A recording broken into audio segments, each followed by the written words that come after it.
नमस्कार, स्वागत है आपका बड़ी खबर में और दिन की 4 बड़ी खबरें लेकर मैं हाजिर हूं आपके साथ सोनिया चौहान। पहली खबर 3 नए आपराधिक कानून से जुड़ी हुई है। 1 जुलाई से देश भर में 3 नए आपराधिक कानून लागू हो गए हैं। वहीं दूसरी खबर चंडीगढ़ से है, जहां मुख्यमंत्री नायब सिंह सैनी ने कई बड़ी घोषणाएं की और साथ ही विपक्ष पर जमकर निशाना साधा। और तीसरी खबर फरीदाबाद से, जहां बदमाशों ने कांग्रेस नेता कुणाल भराना की गोली मारकर हत्या कर दी गई। और चौथी खबर आपको बता दें फरीदाबाद से, जहां बल्लभगढ़ नगर निगम कार्यालय के बाहर जल निकासी की बदहाली को लेकर कांग्रेस नेताओं ने मोर्चा खोल दिया। ये दिन की 4 बड़ी खबरें हैं, आप तस्वीरों के माध्यम से समझ सकते हैं।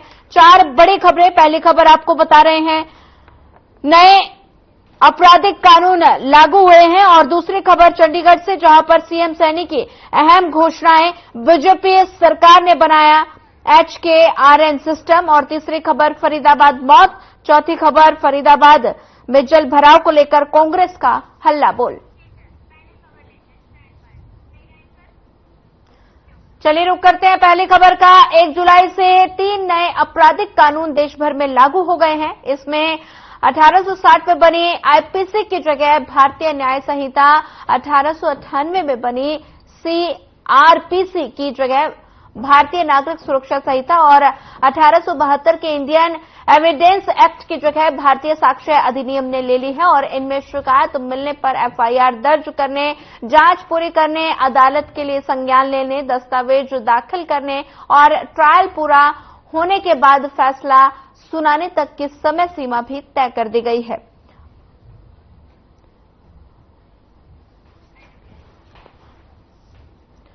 एक जुलाई से 3 नए आपराधिक देश भर में कानून लागू हो गए हैं और साथ ही 1860 में बनी आईपीसी की जगह भारतीय न्याय संहिता, 1898 में बनी CRPC की जगह भारतीय नागरिक सुरक्षा संहिता और 1872 में इंडियन एविडेंस एक्ट की जगह भारतीय साक्ष्य अधिनियम ने ले ली। और इनमें शिकायत मिलने पर FIR दर्ज करने, जांच पूरी करने और अदालत के संज्ञान लेने, दस्तावेज दाखिल करने और ट्रायल पूरा होने के बाद फैसला सुनाने तक की समय सीमा भी तय कर दी गई है।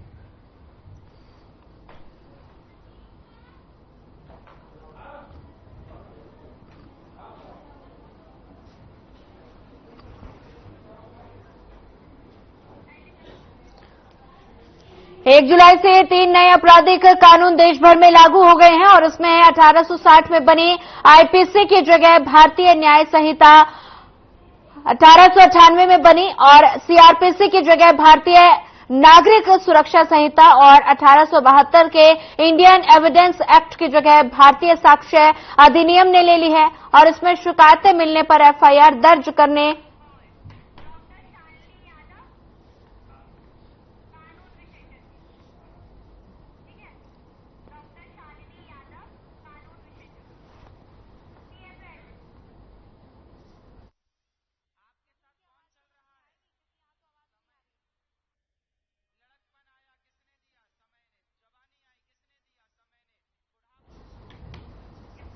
वहीं से पर हमारे साथ डॉक्टर शालिनी यादव, कानून एक्सपर्ट, हमारे साथ जुड़ गई हैं। मैम, आपका हमारे साथ जुड़ने के लिए पहले तो आपका स्वागत है। सबसे पहले मैं सवाल ये करना चाहूंगी कि 3 नए कानून, आपराधिक कानून लागू हो गए हैं 1 जुलाई से और साथ ही ये कानून लागू होने के बाद क्या क्या बदलाव आएगा?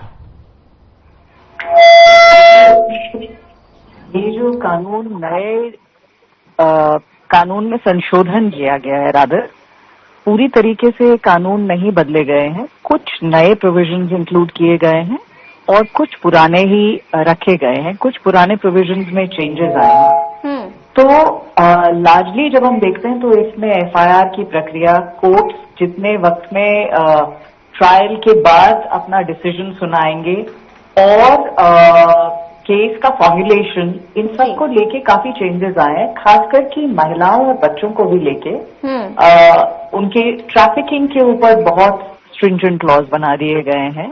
ट्रांसजेंडर जो है उनको जेंडर की के ही फॉर्मेट में इंक्लूड कर लिया गया है जी। तो कई कानून जो महिलाओं पे जो लागू होते हैं, जो उनकी सुरक्षा के लिए हैं, वही अब ट्रांसजेंडर्स के ऊपर भी अप्लाई करेंगे। तो और ऊपर से इसमें डिजिटल जो वर्चुअल विटनेसेस हैं, जो वर्चुअल आप टेस्टिमनी दे सकते हैं, उसका प्रोविजन कर दिया गया है। 0 FIR जो है वो कहीं से भी आप ऑनलाइन भी दाखिल कर सकते हैं। कई प्रोविजंस ऐसे हैं जो नागरिकों के लिए बहुत अच्छे हैं जी।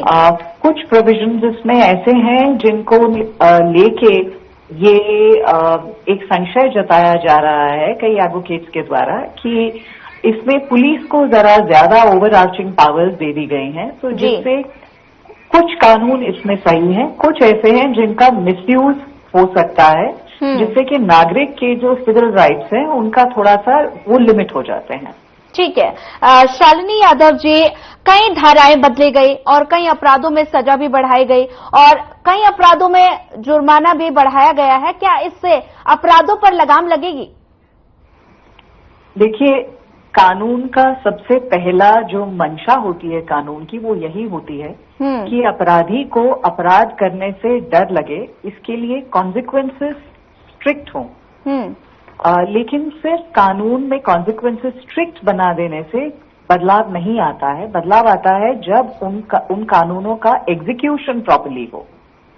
तो इसमें जो प्रोविजन लगाया गया है, जो एक नया प्रोविजन इंक्लूड किया गया है, जिसमें ट्रायल के अवधि के कुछ टाइम बाद कंपलसरी कर दिया गया कि कोर्ट्स को अपना डिसीजन देना ही पड़ेगा। उसके अलावा जो चार्जशीट फाइल होगी उसके लिए टाइम पीरियड लिमिट कर दिया गया है। ये चीजें बहुत अच्छी हैं, इनसे काफी फर्क पड़ेगा।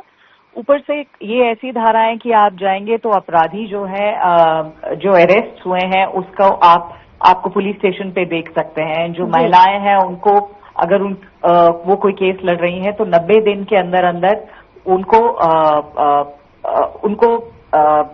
अपने केस का क्या हो रहा है उस बारे में पता करना, उनको ये एक राइट दे दिया गया है। तो कई इसमें ऐसे हैं प्रावधान जिससे डेफिनेटली चेंजेस आएंगे। ठीक है। शालिनी यादव जी, 3 नए आपराधिक कानून देश भर में लागू हो गए हैं और कानून व्यवस्था में बदलाव के लिए ये तीनों कानून कितने अहम हैं? जी, देखिए, कानून तो बहुत अहम है क्योंकि इसमें से ये जो कानून थे, ये तीनों कानून जो है ये ब्रिटिश टाइम्स के हैं। और जब एक सरकार जो बाहर की सरकार थी, विदेशी सरकार थी, और जिसका असली जो असली मीनिंग या असली इंटेंट जो थी वो भारत के ऊपर शासन करने की थी, यानी वो एक तरीके से राजा और प्रजा का रिलेशनशिप था उनका जनता के साथ। तो काफी कानून जो थे वो इसी तरीके से बनाए गए थे जिसके लोगों को कंट्रोल में रखा जाए। जहां तक हम एक लोकतंत्र की बात करते हैं तो उसका फॉर्मेट बिल्कुल ही अलग होता है। उसमें जनता भागीदारी होती है और जनता के ही रिप्रेजेंटेटिव्स आगे जाके सरकार की बागडोर संभालते हैं, वो शासक नहीं होते हैं। तो इस लेवल पे इन कानूनों में चेंजेस आना बहुत जरूरी था और ये वक्त की भी मांग थी। तो ये एक बहुत अच्छा कदम है सरकार का। ठीक है। शालिनी यादव जी, FIR दर्ज करने से लेकर फैसला सुनाने तक की समय सीमा तय कर दी गई है, तो इससे कितना ज्यादा फायदा होगा और साथ ही कितनी जल्दी पीड़ितों को न्याय मिलेगा? देखिए, ज्यादातर जो विक्टिम होता है उनके यहाँ प्रॉब्लम ही ये आती है कि कई बार हम सुनते हैं, कंप्लेंट्स ये होती हैं कि पुलिस FIR फाइल ही नहीं करती है। कंप्लेंट्स फाइल हो जाती हैं लेकिन या तो मामला रफा दफा कर दिया जाता है या FIR प्रेशर की वजह से नहीं फाइल होती है। इसलिए FIR के जो प्रोविजंस हैं उनके बहुत फायदे भी हैं कि आम जनता को इससे काफी राहत भी मिलेगी जी। और दूसरा आप कह रही थी कि दूसरा लेवल पे जो तारीख, जो एक लिमिटेशन पीरियड दे दिया गया है कि उसके अंदर आपको फैसला सुनाना ही है, तो इनके अपने पॉजिटिव्स भी हैं और नेगेटिव्स भी हैं दोनों के। मैं वही बात कर रही हूँ कि ये एक जो कंसर्न जताया जा रहा है कई लॉ मेकर्स के द्वारा कि जिस तरह की ये जो कुछ नए प्रावधान है इनका किसी भी जैसे कानून का हो सकता है, उसका यूज और अब्यूज दोनों हो सकता है। वो अच्छों के लिए, अच्छे काम के लिए भी यूज हो सकता है और मिसयूज भी हो सकता है। जी ठीक है। शालिनी यादव जी, भगोड़े अपराधियों की संपत्ति जब्त करना और साथ ही अब इससे लोग देश छोड़कर भागने में संकोच करेंगे तो सरकार को कितना फायदा? देखिए, कुछ कानून ऐसे होते हैं जो पॉपुलिस्ट मेजर्स होते हैं।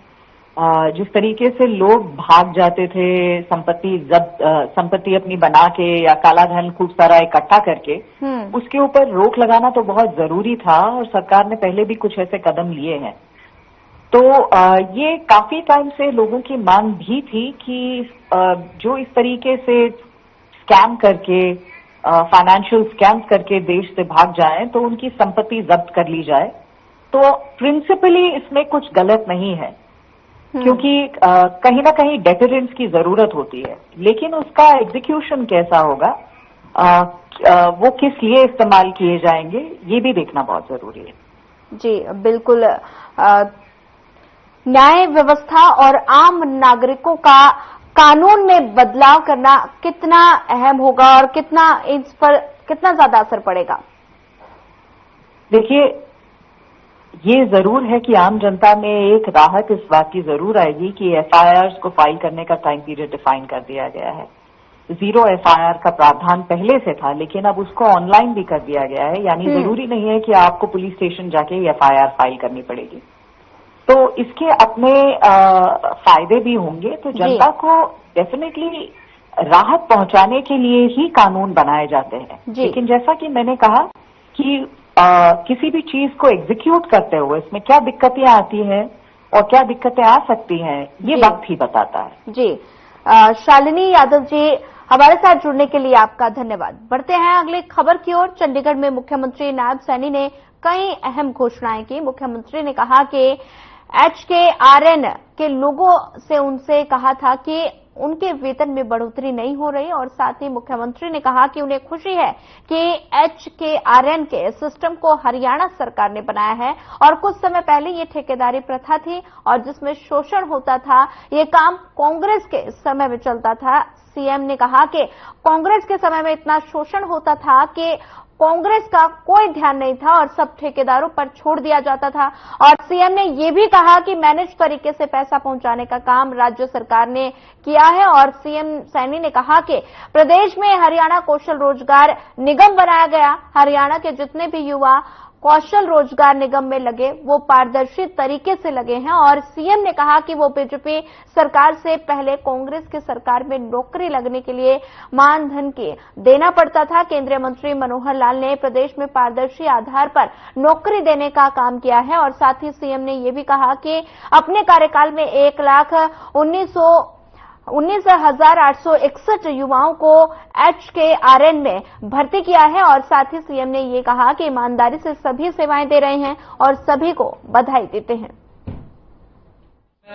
इसके ऊपर मैंने जो बोला उसी में से चला देना। 8% की बढ़ोतरी हरियाणा कौशल रोजगार निगम के जो हमारे कर्मचारी हैं, लगभग हरियाणा प्रदेश के अंदर जो लेवल 1 और लेवल 2, लेवल 3 के कर्मचारी हैं, 1,19,861 ऐसे कर्मचारी हैं जिनको आज जो उनका मिनिमम पे स्केल है उसके माध्यम से 8% की बढ़ोतरी की गई है। और हमारे जो कौशल रोजगार के सभी भाई बहन हैं उनको आज इसका बड़ा लाभ मिलेगा। और 1 तारीख से 1 जुलाई से ये इफेक्टेड होगा। जो 1 जुलाई ये आई है, इससे उनको इसके अंदर लाभ मिलना शुरू हो जाएगा और 8% की बढ़ोतरी हमने की है। सर, आज कांग्रेस का सादा निशाना है करनाल में जो रोड बन रही है, भीषण बारिश।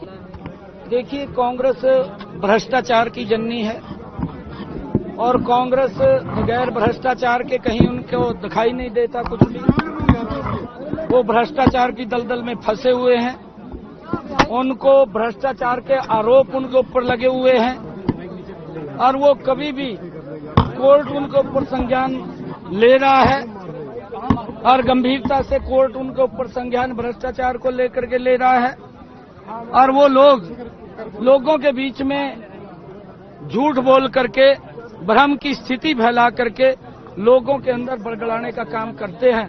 कांग्रेस अब भ्रष्टाचार में फंसी हुई एक दलदल है और लोग उसके ऊपर अब विश्वास नहीं करते।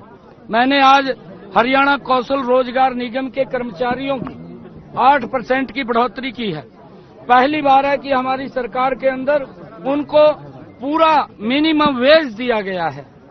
पहले की सरकारों के अंदर वो ठेकेदारी प्रथा थी, कुछ पैसा किसी की जेब में चला जाता था, कुछ पैसा किसी की जेब में चला जाता था, बाकी का बचा हुआ वो लेकर के बस घूमते रहते थे। वो परिवार का गुजारा भी नहीं कर पाते थे।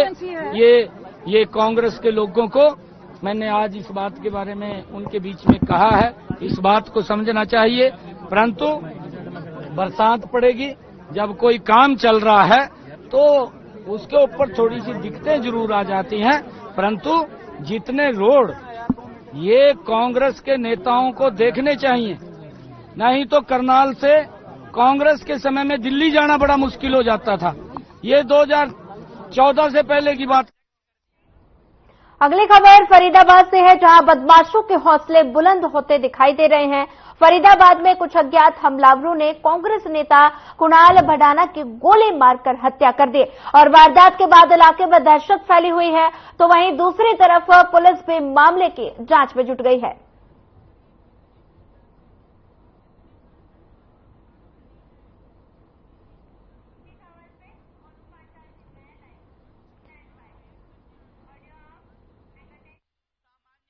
वहीं से खबर पर ज्यादा जानकारी साझा करने के लिए हमारे संवाददाता मोनू पांचाल हमारे साथ जुड़ गए हैं। मोनू पांचाल, फरीदाबाद में बदमाशों के हौसले इतने ज्यादा बुलंद हैं कि उन्होंने कांग्रेस नेता की हत्या कर दी। क्या कुछ है पूरा मामला, एक बार अपडेट दे दीजिए।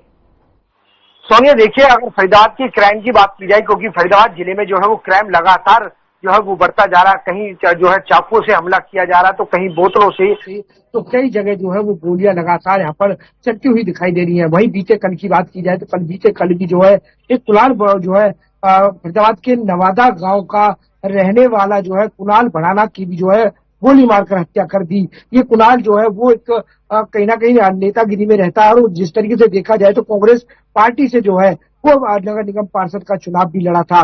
जिस तरीके से देखा जाए तो कल भी एक कांग्रेसी नेता की जिस तरीके से खुलेआम जो है वो गोली से हत्या कर दी, तो कहीं ना कहीं जो बदमाशों के जो हौसले हैं वो लगातार यहाँ पर बुलंद होते हुए नजर आ रहे हैं। पुलिस का किसी तरीके का कोई खौफ यहाँ पर फरीदाबाद में नजर नहीं आ रहा। और वहीं बीते कल की भी बात की जाए तो कहीं ना कहीं एक महिला की हत्या का मामला भी जो है वो सामने आया। तो कहीं ना कहीं लगातार देखा जाए तो सोनिया, फरीदाबाद में जो है वो कहीं ना कहीं बदमाशों का जो कहर है वो पूरी तरीके से यहाँ पर जो है उग्र होता हुआ दिखाई दे रहा है और लगातार यहाँ पर बदमाशों के हौसले बुलंद होते हुए दिखाई दे रही है। और पुलिस जो है वो बिल्कुल हाथ पर हाथ रखी बैठी है और कहीं ना कहीं खाना पूर्ति करती हुई नजर आती है। जी सोनिया। ठीक है मोनू, अगर बात की जाए तो इलाके में पूरे दहशत का माहौल है और लगातार अपराधी बेखौफ घूम रहे हैं, तो अपराधियों की गिरफ्तारी कब तक? तरीके से देखा जाए तो जो है पुलिस लगातार जो है नागदारी की जो है करती है कि बदमाशों को जल्द से जल्द गिरफ्तार कर ली जाएगा, जो है कर लिया जाएगा। लेकिन बात की जाए तो अभी 3 से 4 दिन पहले जो है वो जो है बात की जाए तो फतेहपुर गांव के अंदर भी जो है वो लगभग 25 से 35 राउंड जो है वो फायर यहाँ पर हुए। तो कहीं ना कहीं आमने सामने जिस तरीके से गोलियां लगातार चल रही है। और वहीं नवादा में भी जो है कल बीते कल दिन जो है वो एक कांग्रेसी नेता को जो है वो मौत के घाट उतार दिया जाता है। यहाँ पर भी जो है पुलिस अभी कहने से सब कुछ बचती हुई नजर आ रही है और कहीं ना कहीं सबूतों को खंगालने में लगी हुई है, सीसीटीवीओं को खंगालने में लगी हुई है। लेकिन सबसे बड़ी बात यह कि कहीं ना कहीं जो मृतक है उसका छोटा यानी कि जो उसका भाई है वो एक चश्मदीद गवाह है, क्योंकि वो भी मौके पर था। वहां पर जब वो पहुंचा तो उसके सामने जो है वो गोली मारी थी। तो कहीं ना कहीं जिस तरीके से देखा जाए तो कहीं ना कहीं 4 आरोपियों को इसमें बताया जा रहा है। लेकिन अभी तक की बात की जाए तो अभी पुलिस की तरफ से कोई सूचना नहीं आई है कि आखिरकार आरोपियों को गिरफ्तार किया है या नहीं किया। अभी भी जो लगता है वो कहीं ना कहीं चारों आरोपी जो है वो फरार बताए जा रहे हैं। ठीक है मोनू, बने रहिए हमारे साथ। रुक करते हैं अगली खबर का। बल्लभगढ़ नगर निगम कार्यालय के बाहर कांग्रेस के नेता और महिलाओं ने प्रदर्शन किया और महिलाओं का कहना है कि आर्य कॉलोनी में बारिश का पानी भरा हुआ है और इसके साथ ही उनका कहना है कि कॉलोनी में कोई भी कूड़ा उठाने के लिए नहीं आता, जिसको लेकर हमारे संवाददाता मोनू पांचाल ने लोगों से खास बातचीत की। आइए आपको सुनाते हैं। मानसून जो है वो पूरी तरीके से चल चुका है और फरीदाबाद की स्थिति है वो पूरी तरीके से जगमगानी शुरू हो चुकी है। जिस तरीके से देखा जाए तो पूरे हाईवे पर जो है वो पानी भरा रहता है और वहां देखा जाए तो कहीं ना कहीं सैकड़ों कॉलोनियों में भी पानी भरा रहता है और कहीं ना कहीं लोग जो है अलग अलग तरीके से जो अपना प्रदर्शन जो है कहीं ना कहीं अधिकारियों तक पहुंचा रहे हैं। और देखा जाए तो फरीदाबाद के सेक्टर 12 की बात की जाए, चाहे वो बल्लभगढ़ के नगर निगम की बात की जाए, तो तमाम महिलाएं जो है वो धरने पर बैठी है, कांग्रेस पार्टी धरने पर बैठी है, कार्यकर्ता धरने पर बैठे हैं कि आखिरकार बल्लभगढ़ का जो व्यवस्था है चरमराई हुई है वो आखिरकार किस तरीके से सुचारू रूप से चल पाए। और आखिर देखा जाए तो आप इन तस्वीरों में देख सकते हैं कि महिलाएं जो है वो कहीं ना कहीं पूरी तरीके से परेशान है, क्योंकि गलियों में जो है वो पानी भर जाता है, रोडों पर पानी भर जाता है, कूड़ा लेने के लिए लोग जो है वो नगर निगम के कर्मचारी नहीं पहुंचते हैं। तो इस तरीके की समस्याओं को लेकर के कहीं ना कहीं महिलाएं जो है वो धरने पर बैठ गई है। और कांग्रेस के वरिष्ठ नेता है गिरीश भारद्वाज कहीं ना कहीं जगन जागर भी हमारे साथ मौजूद है, उनसे भी जानते हैं कि आखिरकार धरने पर बैठे हैं, क्या मानते हैं धरने पर बैठे हैं और कहीं ना कहीं इस तरीके की सिचुएशन बन गई कि कांग्रेस पार्टी को धरने पर बैठना पड़ गया है। ये कोई पहली बार हम लोग धरने पर नहीं बैठे हैं। जब जब सरकार को हमें लड़ने की जरूरत पड़ी, आम जनमानस के लिए हम लड़े। आज आने नगर की हम कोई शौक में धरने पर नहीं बैठे, ये घरों को छोड़कर यहाँ कुछ शौक में नहीं आए। यहाँ 6 महीने हो गए आने नगर के अंदर लोगों के घरों में पानी भरा पड़ा है, लोग घर से बाहर निकल नहीं सकते, इसलिए हमें आगे मजबूरी में आना पड़ा है। तो कहीं ना कहीं देखा जा रहा है कि मंत्री जी कहते हैं पूरे बल्लभगढ़ का जो है विकास पूरी तरीके से किया हुआ है। मंत्री को या तो ये नहीं पता विकास क्या होता है, विनाश और विकास की परिभाषा में फर्क है। आज बल्लभगढ़ का विनाश हो गया है, आर्य नगर में घूम के देखे पंडित जी, विकास हुआ है विनाश हो गया। वहीं से खबर पर ज्यादा जानकारी साझा करने के लिए हमारे साथ मोनू संवाददाता हमारे साथ लगातार बने हुए हैं। मोनू, फरीदाबाद में जलभराव को लेकर कांग्रेस का हल्ला बोल और साथ ही व्यवस्था चरमराई हुई नजर आ रही है, जिसको लेकर ग्रामीणों का यहां गुस्सा फूटता हुआ नजर आ रहा है। तो किन मांगों को लेकर ये प्रदर्शन किया जा रहा है, एक बार अपडेट दे दीजिए। सोनिया, देखिए जिस तरीके से मानसून जब आता है तो कहीं ना कहीं नेता से लेकर के अधिकारी तक जो है वो लगातार जो है लाख दावे जो है यहाँ पर ताल ठोकते हुए नजर आते हैं कि जब मानसून आएगा तो लोगों को जो है किसी तरीके की कोई परेशानियों का सामना नहीं करना पड़ेगा। लेकिन कहीं ना कहीं अब मानसून जो है वो शुरू हो गया और पहली बरसात जिस तरीके से 2 घंटे की हुई फरीदाबाद के अंदर, तो कहीं ना कहीं अधिकारियों और नेताओं की पोल यहाँ पर साफ तौर से खुली हुई ये तस्वीरों में देखी जा सकती है। बात की जाए तो कहीं ना कहीं एनएच हाईवे से लेकर के और कॉलोनी और सेक्टर यानी कि ग्रामीण क्षेत्र तक की भी बात की जाए तो लगातार तमाम तरीके से जो है रोडों पर पानी पूरी तरीके से भर चुका है। लोगों के नालियां जो है पूरी तरीके से ब्लॉक हो चुकी है। जो है पानी पीने की जो टूटी है उसमें सिवर का पानी जो है वो गंदा यहाँ पर आता हुआ नजर आ रहा है। इन्हीं बातों को लेकर के आज बात की जाए तो बल्लभगढ़ के विधानसभा के आर्य नगर कॉलोनी के लोग जो है वो बल्लभगढ़ के नगर निगम का घेराव कर लिया और उसके साथ साथ कांग्रेस का हल्ला बोल प्रोग्राम भी जो है वो कांग्रेस के नेता भी लोग जो है वो यहाँ पर शामिल हो गए। उन्होंने कहा कि जिस तरीके से देखा जाए तो बल्लभगढ़ की जो व्यवस्था है वो पूरी तरीके से चरमराई हुई है। यहाँ पर किसी तरीके का साफ सफाई का नाम जो है नामो निशान नहीं है। वहीं महिलाओं का ये भी आरोप है सोनिया कि कहीं जो जिस तरीके से जो सरकार है वो ठेका छोड़ती है कूड़ा उठाने को लेकर के, वो कूड़ा उठाने वाले कर्मचारी भी जो है वो घर घर तक भी नहीं पहुँचते हैं। लगभग 2-2 महीने जो है वो घरों में जो है वो कूड़ा पड़ा रहता है। इस तरीके के आरोप यहाँ पर लगाते हुए नजर आए और साथ साथ कांग्रेस के नेता तमाम तरीके से यहाँ पर जो है बीजेपी पर हल्ला बोलते हुए नजर आए, क्योंकि जिस तरीके से देखा जाए तो सोनिया 3-4 महीने बाद जो है वो विधानसभा चुनाव और कहीं ना कहीं विपक्ष पार्टी जो है वो बीजेपी पार्टी को जो है वो घेरती हुई नजर आ रही है। जी सोनिया। मोनू, ज्यादा जानकारी साझा करने के लिए आपका धन्यवाद। फिलहाल बड़ी खबर में बस इतना ही। ज्यादा खबरों के लिए बने रहिए हमारे साथ। नमस्कार।